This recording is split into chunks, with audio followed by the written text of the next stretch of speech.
In this screencast, we'll create an export scheme to output our documentation from Confluence. We'll do this for the Scroll PDF exporter. On the whole, the creation process is similar to our other Scroll exporters, although individual steps may differ, but not by much. Let's get started. Assume that we manage sets of documentation in different spaces. What we want to do is create a global export scheme that can be used in multiple spaces. So, let's open the Confluence Administration Console and create a new global export scheme for the Scroll PDF exporter. First, we need to give the export scheme a meaningful name and enter a short description to help our colleagues find the right scheme when they want to export their documentation. Let's call our export scheme Docs and enter a description such as Scroll Documentation. Assuming we've already created a corresponding template that includes all the CSS definitions, page layouts, title pages, and so forth that we want, we just have to select this documentation template from the drop-down list. As we want to create an export scheme to export all of the documentation, we activate this page and its children.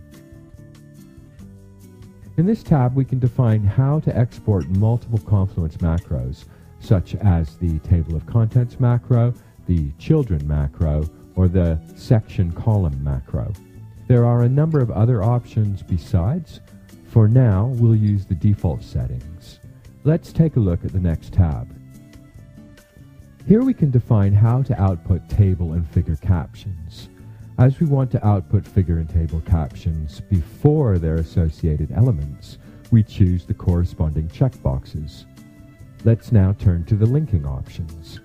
Here, we determine how links are handled in our exports. The first option is to add the corresponding page number after links. This is useful for printed documents, so we go ahead and select this option. We'll also activate the Suppress Hyperlinks option and append the URL after external links. Now we can define metadata for our exported PDF files. So we enter $space.name as the PDF title to dynamically render the name of the exported space, and $exporter.fullname in the author field to output the full name of the user who's performing the export. Finally, we'll define a subject and add some keywords.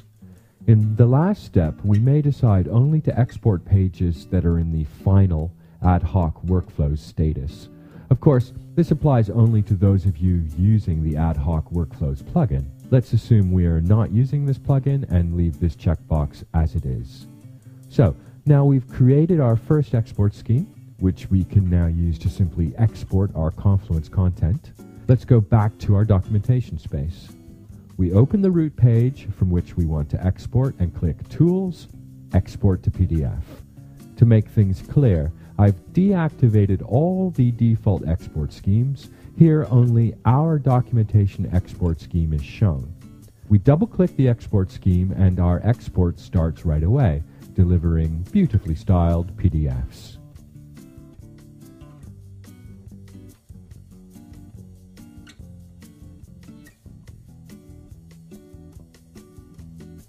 If we later check the exported PDF and find a wrong setting, we can simply click Back, select the wanted export scheme, change the settings,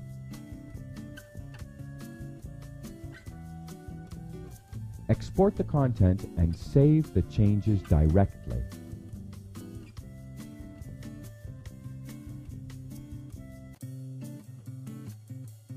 That's all there is to creating export schemes in PDF Exporter. If you have any questions about this or any of our other Scroll exporters, please feel free to contact us at any time.